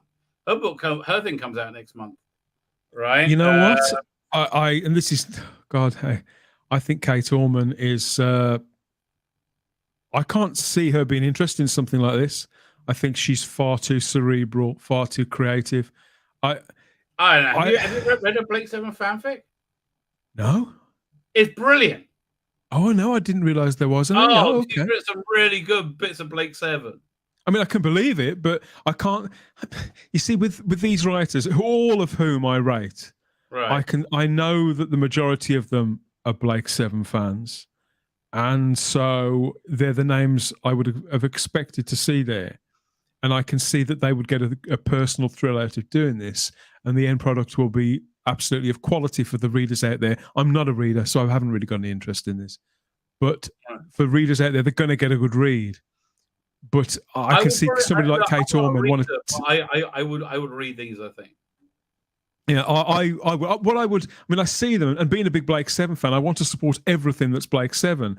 But if I'm honest, that would end up still wrapped in itself. It'd be a really attractive, very expensive thing that I would have on my shelf for a long time. That would be. I would probably get through about the first 10 pages of the first book. Yeah. It's I'm happy that these exist, or that they're going to exist, and you can bet they're going to do the other 3 seasons as well if these sell, and they will sell at this business model. They wouldn't sell individually, I don't think, because people would buy the first one to sample them, then forget about the rest. But what they're guaranteeing on the completist with this, knowing that people will buy these because they're a limited number. It's the fall season. Blake Seven fans are still a little bit starved of new material. It's a show that's been over for 40 odd years. And Blake Seven fans too tend to be how I've found. They are, and also, mate, I think that generally speaking, I'm the minority in that I'm a Blake Seven fan who isn't a reader. I think most Blake Seven fans are into literary sci-fi in a way that I'm not. And so these should do really well. And I would expect they'll probably cover the entire series in due course. I mean, I can't imagine they won't sell out quickly.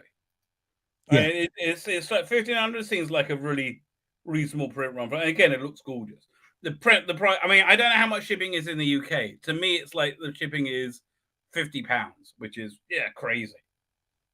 Somebody did tell me how much it was, and I can't remember. It wasn't cheap, but I imagine it's probably at least £10-15. Yeah, I would imagine if you've got £100 to throw down on this set of books, then you're not going to turn your nose up at what they're asking there. But internationally, it'll probably make it cost prohibitive. Yeah, it absolutely is. It absolutely is. So unlike Wizard, so let's read. Producer and commissioning editor Peter Angelis. By the way, their box sets right now have been fantastic. Also, the War Master box set is off the charts. Awesome. This one is if you haven't got any of them so far, this is the one to get. It's not even the one to try out. John Hurt. Yes, Jonathan Carey. It is so good. I noticed you put out a couple of reviews of them, so I'm way behind in listening. In fact, I've barely listened to anything this year. Come to think of it, to my shame. There's been a lot. I mean, the War Master one that just came out, and this War Doctor one is so good. It's basically. Have you ever seen Apocalypse Now? No, you haven't. No, believe it or not, I haven't. Oh man, you've got to watch Apocalypse Now. This is one of those movies that's in my collection, that's on my list of films to see before one snuffs it. It's that kind of film, isn't it? Yeah, it's really good. So it's basically that. So look, the Doctor is recruited to go and assassinate this Time Lord that's gone rogue and is like killing too many Daleks and Time Lords. He's like an unstable factor, right? Yeah. And the Daleks are like it's also like the Doctor's last story ever. So it's like everybody's like falling apart and dying around him. So that's basically how they're writing it. But the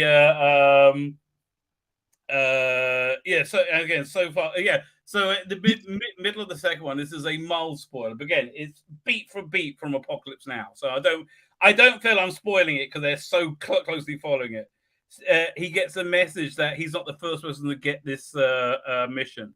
That first they gave this mission to the Master. And he's vanished. Oh, I see.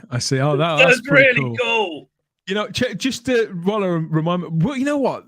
I'd love to know what. Yeah. I know you've done these before, and I'm not saying you should do this, so don't do this and blame me afterwards. Right. But I would love to know what the Rabbi from another planet would deem as, say, the 50 films that we would have to see before we leave this mortal coil. That's just something to play with at a later date. Maybe we should do that on a show or something. But I would love to know what you would pick, whether that would be in there or whatever. That's a great idea. I'm not saying you should do it. I'm not, because I know that the last time you started one of those series for Lessons for Life, you ended up tearing your hair out over I'm it. still doing that. Oh, right now I'm doing that because I'm putting candles on my videos over Hanukkah, so I got to work out what's going out which day, right? So yeah. So Colin Archer asked, "Have you ever heard the Caldor City audios? They're brilliant." I'm not saying that one character is Avon, but he's totally Avon. Castle Largo is Avon. Okay, it's a really good spin-off of Caldor City. Those are the Chris Boucher ones, aren't they? I've never heard those. Yeah, they're really good. They're really, really, really good. Rumble's recommending my channel. Go for it, Rumble, right? Rumble. I started up a Rumble account, God, nearly a year ago now. I can't figure out the user interface.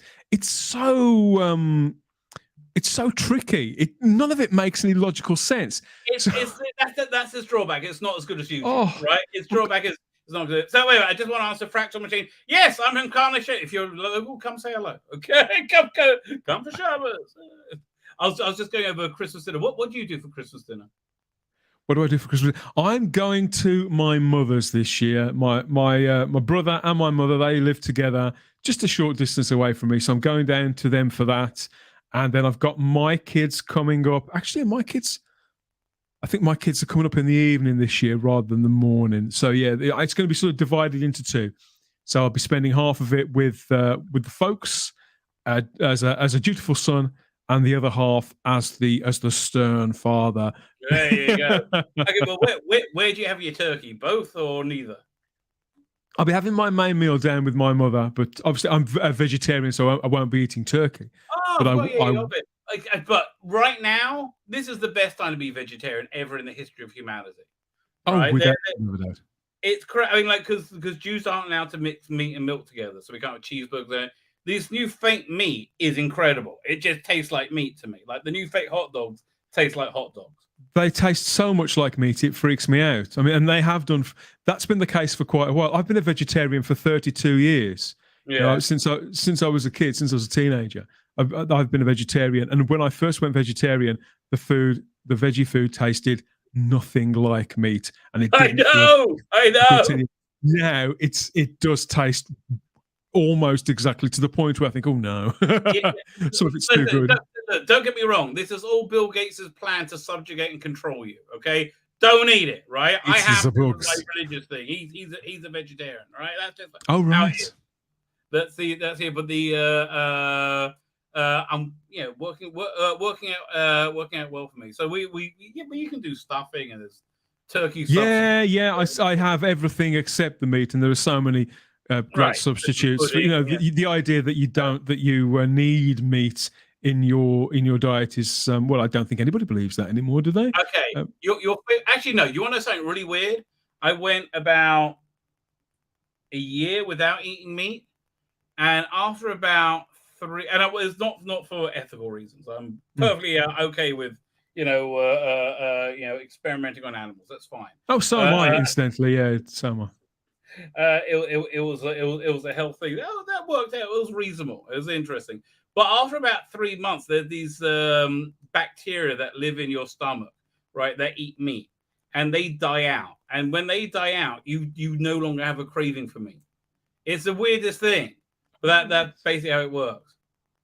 I'd not heard that before, but it does make sense with what I do know about nutrition. Yeah, right. Anyway, let's get back to these books. Wrap this up. Unlike conventional novelization, which tend to be written before the show or the movie has aired or has been completed, these are well informed with reference material, 45 years of the show and inventive of the author. They are big fans of the show. They're very much Break 7, but it's the only unique collection. I want this so badly. Can you please do them as booked on tape? Right? It's double the price to ship. mate. It's double the price. Well, this is why I was so surprised to see these appear, because BBC Audio have put out audiobooks of the original Terry Nation book, certainly the first Blake 7, and then the sequel book, Cygnus Out. Is it called Cygnus Out? Project Avalon. They've put those out because I think Gareth Thomas may have read both of them, come to think of it. So those books already existed. I was really surprised to see them do this. I mean, honestly, I think the Blake 7 race has been excellent recently. This last batch, I haven't listened to the new one yet, but the last one was fantastic, right? Absolutely fantastic. We'll go into that after this. And so they're really on a roll. I don't know how much beyond the TV shows they can do. I think they could probably do another few seasons of them. I think we can see that the stuff with Blake 7 is finite. Certainly to the model that they've got at the present. This is something they could sell. Books on tape of these would sell. I mean, personally, I would not read these. If I'm going to experience those Blake 7 episodes, I will just go and watch Blake 7. No, but I would want to experience these because I think it's going to be through a different vision. Right? It's like, have you ever read the Red Wolf books? Yes. So it's like that. They're like the episodes, but they're mangled together, and they come out with they tell remix, aren't they? Yeah. Yeah. So I think that's what we're going to get over here. I don't think we're getting like Terrence Sticks by the numbers novelizations. You got to throw down 100 quid to find out. Yeah. Again, books on tape. Right. The Nathan State was very helpful. Allowed us to see the original drafts written by Terry Nathan. For some hand annotated to reference this as origins. I'll tell you, if they do books and tapes, it's not been for years, right? Of the TV show, and then if I buy them, we guarantee they'll bring them out as books and tape the week later, right? Yep. You absolutely know, and if you don't, they never will ever again. And this is your one opportunity to get. Oh, it's killing me.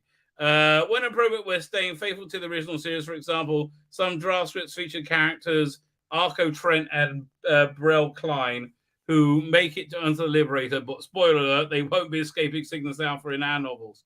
However, along with BBC filming, camera, and rehearsal scripts, and these early drafts have also informed the brand new novels for these 13 episodes of that first season, with Redemption and the conclusion of Terry Nation's original 14 story run. It's the first time that any of the second season has been novelized. They're doing Redemption. Fine. So premium back, it looks lovely, but man, that is too rich for my blood, which breaks my heart because I absolutely love this. So I'm all for any new Blake 7 product. I'm glad it exists. Always will be. I'll always support it morally, even if I can't financially. I just hope they find their audience with this. I can't imagine they wouldn't, right? So I haven't listened to this yet, but where's the so they basically break this down into 3 box sets a season, right? So their first box set, their first season weren't the best. They were definitely fine. Avalon is just a real miss of an opportunity. Her character is bland as anything, and you don't really care. Then of the next 3, Terra Nostra, Babe in the Bush, and the Clone Masters. Babe in the Bush is disappointing. Clone Masters is excellent, and Terra Nostra is forgettable. But it's okay. But that's how they look. I was initially very, very excited by the idea of the Avalon project.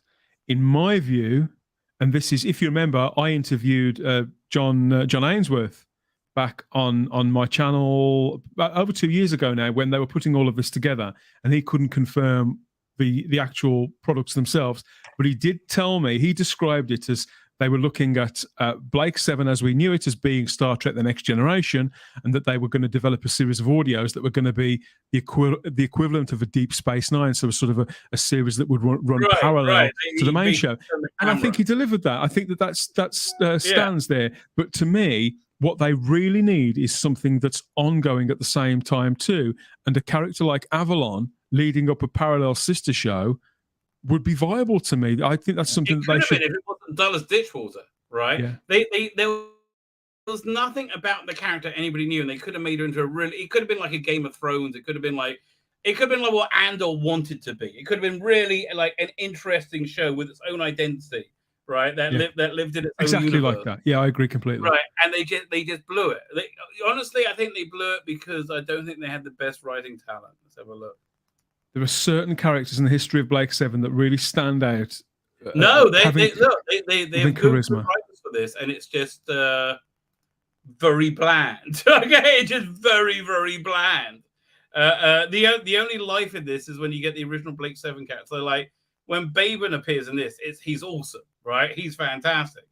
But just the main character, the Avalon, is bland. And so this do you think that their casting is the problem with some of these? That they're not particularly inspired choices. I just think this. I don't know what they were thinking with the Avalon one. They weren't didn't feel free enough. I think they weren't bold enough. They weren't distinctive enough. Right. And it was it just didn't work. It just wasn't good enough. But the bottom line just wasn't good. Clone Masters was excellent though. Right, then next week Clone Masters excellent. Babe and the Butcher very disappointing. Terranos is forgettable. But that was their first 2 seasons. That was their first run. Yeah. So now we're on to their second season. It's less releases, but it's been very good. So Heroes and Villains has had it's a very good. You told me about this on the last show. Come to think of it, I haven't heard any of these at all. Yeah. So again, you got a great one that shows you how. I love that character from what's the name of that episode? Rumors of Death. Rumors of Death, right? Everybody talks to Shrinker, right? That's so good, right?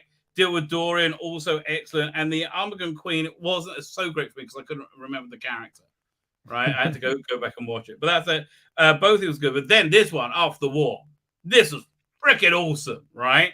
This first one, the first story is this is the free one they give out. The first story is Travis's story betraying humanity.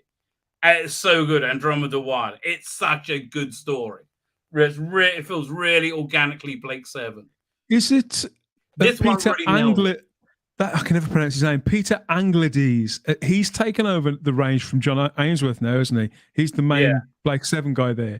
So maybe it's him. Maybe I know that John had ideas about where to take it, but I think he viewed himself as not as a caretaker as such, but that he'd been on Blake 7 for a while, and that it's something that he had mixed feelings about continuing, and he was very tentative in how he was doing it. So maybe Peter's taken over and has some more strident ideas. All these are stronger. I wish they would use Michael Keating more.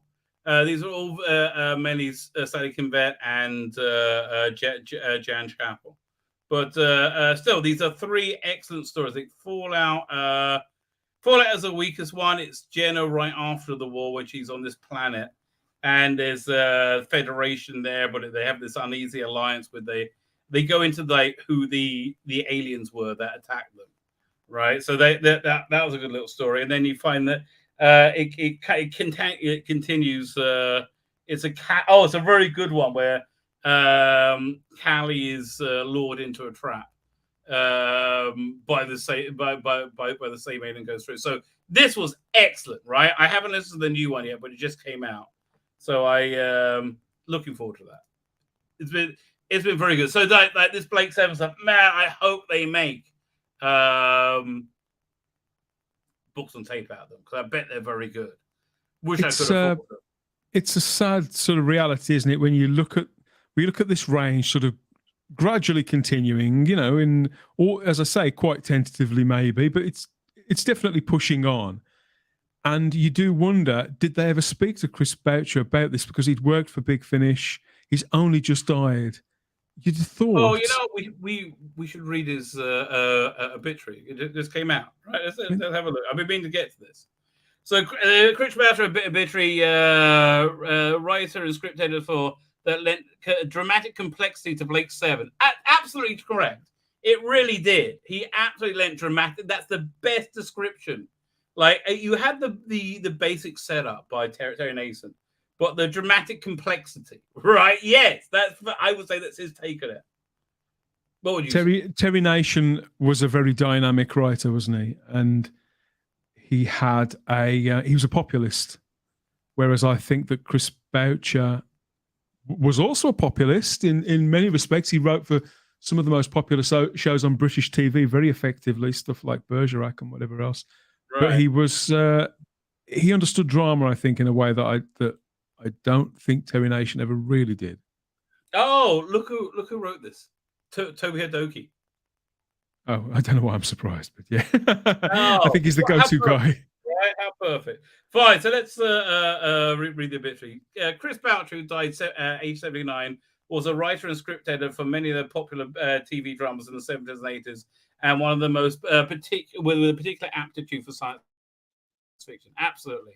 Having made his mark on Doctor Who in 1977, he was recruited the following year as script editor of Blake 7.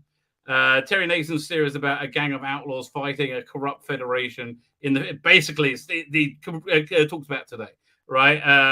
Responsible for commissioning then the polished scripts. Boucher capitalized on the bristling dynamic between the central characters, highlighted by his gift for acoustic dialogue, and exploited the program's morally gray areas to give dramatic complexity. I loved his episodes. They were all excellent. Didn't he write Gambit, or was that Robert Holmes? Robert Holmes wrote Gambit, yeah, but Chris Boucher wrote most of the most memorable. I mean, City on the Edge of Forever, that was one of Boucher's. You're right. Rumours of Death, I think, was another one of his. But he was there right the way through, wasn't he? Great one. Anyway.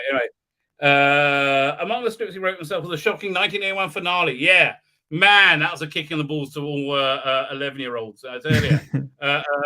Well, like, whoa, what happened there? In which he killed off the whole cast in a manner. Well, they were going to bring them back. They didn't know it was a final episode. It meant emblacking of the source, flawed protagonist, downward outlook, and an uncompromising tone. So Boucher was born in blah blah blah, educated blah blah blah.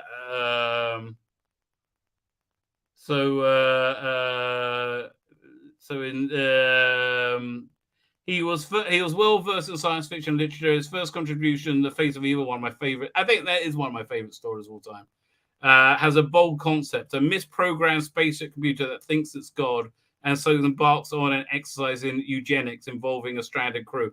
It is brilliant, right? That is absolutely. It's such a crazy idea, right? Really, really, and there's so much about it that really works.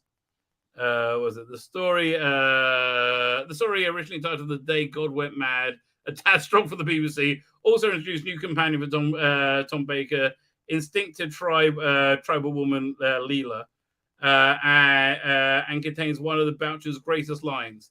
The powerful and the very stupid have one thing in common: they don't alter their views to fit the facts. They alter the facts to fit their views. Yes. Again, oh man, is that not the world we live in? So it's immediately hired to next story, Robots of Death, a fusion of Agatha Christie, Isaac Asimov, and Frank Herbert. Yeah, that's exactly what it is. It became more than the sum of its parts, thanks to Boucher's sardonic exchanges. It's really worth checking out. Curiosity. What's his name? Lonely. Russell Hunter is fantastic. Right, and it's so weird because if you know Russell Hunter from Khaled, he's so different. You really see his dramatic range. An incredible actor that I wish I saw more of now. Did you ever see? You never watched Callum, did you? No, we've spoken about Callum before, and in fact, they had it cheap in the network DVD sale about a week and a half ago, and I was going to. I was going to buy a couple of things, and that was sort of in my basket. And then I came down with that nasty virus last week, and I completely that would have been perfect to be sick through. Yeah, I've completely forgot that the sale was ending like 2 days later. So yeah, by the time I got better. The interesting thing about it, right, is because they most of the first season is in black and white. They don't have those episodes anymore. So the first one you'll see is in color. They have a couple of black and white ones. But if you go straight to the color ones, it's a season 1 opener where he's been, and you have to work out what's going. Basically, he's been held. He's a hitman for the British government, and he's been captured by the Russians and has bin held and tortured by them after, I think, killing his boss. And that's the base, and he's being exchanged for another agent. I've got the original play somewhere. Was that? I've got the original Armchair Theatre that it was a spin-off from somewhere on a VHS tape. Yeah, so I've definitely seen that, but I've never seen anything else from Callum. Oh, so good. It's such, again, intelligently complex script. So let me finish this off. That's fine. So they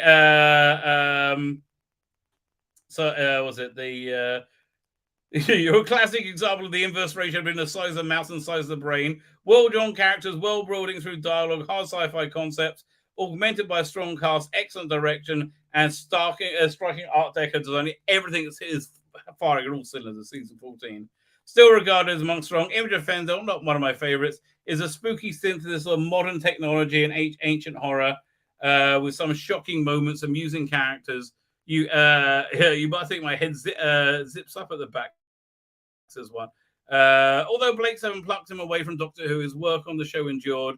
The character robots are featured in their own audience from Bing Fidget and Magic Bullet Productions. Magic Bullet one being far more successful in my mind, with the original actors playing the parts. Then you're talking about his normie stuff. He worked A Walk in the Dark, both broadcast between 84 and 81. Between 1998 and 2001, he wrote 4 Doctor Who novels. Was a Guardian reading atheist. Yes, we know. Who refused to own a mobile phone, not especially comfortable with social situations, but witty correspondent. He remained ambivalent about his own work, cautious about receiving praise for it. Even though he was highly regarded by his peers at the time, he is now admired as an important figure amongst TV historians. So Linda Macklin, she typed up all his scripts that he wrote in longhand. She survives him, as did this. Lovely obituary. Very nice. Do you have a show on tonight? No, I don't. We wrapped up Type 40 Live last Thursday with that big 2.5 hour show. So what I'd recommend is, if you are getting withdrawal, if you didn't catch it last Thursday, go and watch it tonight. Our big Christmas party there on the channel with myself, with Simon and JT, Charlotte, That's a great episode. That is a genuinely good episode. So I didn't get to anything I wanted to get to tonight. Look at that. I have got videos coming up on the channel. I dropped one yesterday, and there's some more coming too that over the next few days. We'll be away from Type 40 Live for a few weeks, having a bit of a break to sort of recharge the batteries and whatever else. But of course, the Spacebook channel continues. You'll be getting my opinions on various things, including my opinion there on Ncuti Gatwa and his costume. It went up last night. Yeah, this was, it's nearly an hour. It was supposed to be just me on my own, but I was talking to Sarah. Sarah rang me and she was asking my opinion. And I said, well, I'm going to be making a video about it. Do you want to join in? So it ended up being a two-hander between myself and starry-eyed girl Sarah Graham, where both of us give our thoughts on Ncuti Gatwa's clothes, his costume, for the very first time as the 15th Doctor. And I have personally found out, for all you people out there, all you cosplayers, exactly where he got those clothes from. Did you see? I'm the first with this. £310, but the shirt, the sweater's £15. Yeah, nobody else has been covering this so far. I uncovered something which certainly shocked me. It visibly shocks poor Sarah on screen. But we're there for one another, and we nurse one another through it. So if you want to see what we're talking about. What did you find shocking? That Ncuti Gatwa is wearing, well, most of the things that he's wearing is ladies' wear. And you can find out more about that. That's interesting. It doesn't look like it at all. I mean, obviously, that sounds like it was done on purpose. Now you've got me to give away my spoiler, but yes, you can find out exactly how I found out that. Sorry, I didn't mean to do that. I do apologize. But that's nobody else is talking about this. None of the big channels have picked up on this yet. But yeah, it's Ncuti Gatwa. Find out about it. I found out about this through cosplayers that I know. So people have been tracking it down. So yeah, you can go and you can find out more if you catch my video there on the Spacebook channel, and there'll be more coming up over Christmas. The shoes were obviously male. You have to watch the video and find out. You have to watch the video and find out. So yeah, I got basically. I go. The Guardian does a very gushing review of it, which you go over and literally take the piss out of, because that's what you do with Guardian articles. If you want to know my thoughts, that's where you'll find them on the channel. And there's more. I'll be dropping more bits and bobs over the Christmas and New Year period. But I no live streaming for a few weeks for me. Okay. So I got lots of live streaming going. Yesterday I put this video out. Well, I'm going to come and pester you guys instead here. I guess I'll do the rank. I know I have nothing else to do tomorrow night. Fine. So on Saturday night, I got a lot of stuff to do. So this came out the other day. Now tomorrow is a very bizarre news warp. Whoa! They are going to lose their S when they see that thumbnail, and by they, you know who I mean. I thought I was very kind to Jodie, quite frankly. Yeah, you were. Man, did girl. You know what? Gorgeous looking girl, thick as two short planks. I don't think she's that gorgeous. I think when I Photoshop her onto a gorgeous girl, not bad. But just weird stories. Jodie says no to Big Finish, apparently. That's the rumor. She said, I wouldn't waste my time with that. I saw your short. You popped up on my smartphone the other day.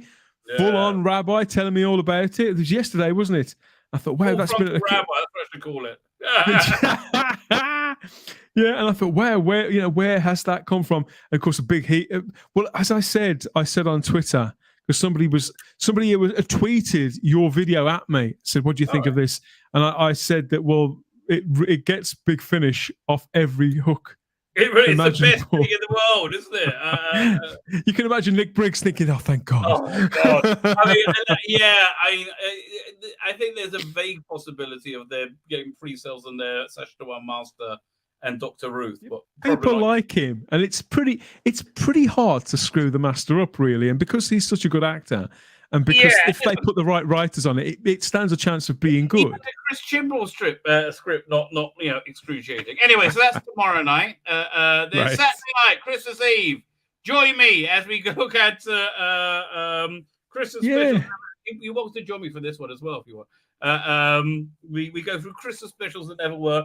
Plus, maybe we'll do the rankings of the rankings that I didn't get to today. Or that might be. You know what? We might save that for Christmas Day, and we'll do that as a drinking game, right? Every time we have a stupid ranking, we'll take a look at them. If you send me links, I'll pop up and pop in whenever I can, and we'll have to see what I can do. Boy, even though my Hanukkah lights have been lit over here, they haven't been lit in my house yet. We had to delay this week today for my daughter was out, and so I think we're just ready to do it now. So I'm going to go off and do that. Then we have some very good Italian food for dinner, which I'm quite excited that we'll have by the light of the Hanukkah, which is very nice. So I'm going to wish you all adieu. I'm going to hit the end broadcast button. I'll see you again. Live Saturday video tomorrow. End broadcast button again. Yes, and that the Wizzy Wheel goes around and around.